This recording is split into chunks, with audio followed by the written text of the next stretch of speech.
മദ്യലഹരിയിൽ സീരിയൽ താരം സിദ്ധാർത്ഥ് പ്രഭു ഓടിച്ച വാഹനമിടിച്ച് ചികിത്സയിലായിരുന്ന 60-കാരൻ മരിച്ചു. കോട്ടയം നാട്ടകം സ്വദേശി തങ്കരാജാണ് മരിച്ചത്. കഴിഞ്ഞ മാസം 24-ന് നാട്ടകം കോളേജ് കവലയിലായിരുന്നു അപകടം. ജോസി ബാബുണ്ട് വാർത്തയുടെ വിശദാംശങ്ങൾ നൽകാൻ. ജോസി, എപ്പോഴായിരുന്നു ഈ സംഭവം? അതുപോലെ സിദ്ധാർത്ഥിനെതിരെ കൂടുതൽ വകുപ്പുകൾ ചുമത്തി കേസെടുത്തിട്ടുണ്ടോ? ആരതി, ക്രിസ്മസ് തലേന്നാണ് ഈ അപകടമുണ്ടായത്. ഡിസംബർ 24-ാം തീയതി നാട്ടകം ഗവൺമെന്റ് കോളേജ് ജംഗ്ഷനിലായിരുന്നു ഈ അപകടം. മദ്യലഹരിയിൽ സിദ്ധാർത്ഥ് പ്രഭു ഓടിച്ചിരുന്ന വാഹനം ഇടിച്ച് പരിക്കേറ്റ തമിഴ്നാട് സ്വദേശി നാട്ടകത്ത് താമസിക്കുന്ന തങ്കരാജ് എന്ന 60 വയസ്സുകാരനാണ് മരിച്ചത്. തലയ്ക്ക് ഗുരുതരമായ പരിക്കേറ്റ തങ്കരാജ് കോട്ടയം മെഡിക്കൽ കോളേജിൽ ചികിത്സയിലായിരുന്നു. ലോട്ടറി തൊഴിലാളിയായ തങ്കരാജ് റോഡിന് സമീപത്തൂടെ നടന്നു പോകുമ്പോഴായിരുന്നു അമിത വേഗതയിലെത്തിയ വാഹനം ഈ തങ്കരാജിനെ ഇടിച്ചത്.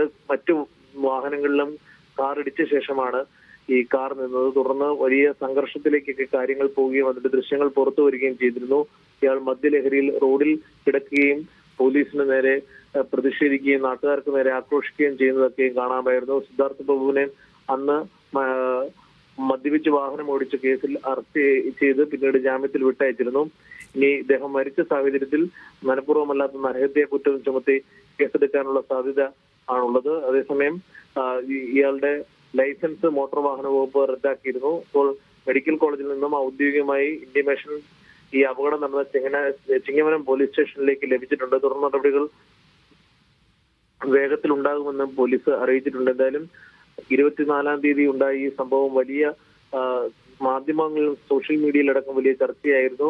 പ്രധാനപ്പെട്ട പല പ്രമുഖ സീരിയലുകളിലും സജീവമായി നിലനിൽക്കുന്ന ആളാണ് സിദ്ധാർത്ഥ് പ്രഭു. ഇയാൾക്കെതിരെ സീരിയൽ സംഘടനയും നടപടിക്ക് ഒരുങ്ങിയിരുന്നു.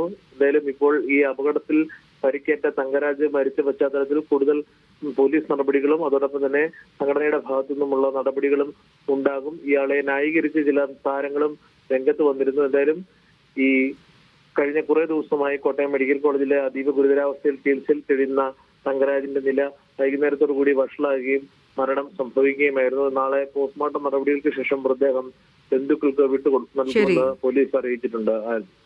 ഈ ക്രിസ്മസ് തലേന്നാണ് ഈ കേസിന് ആസ്പദമായ സംഭവം നടക്കുന്നത്.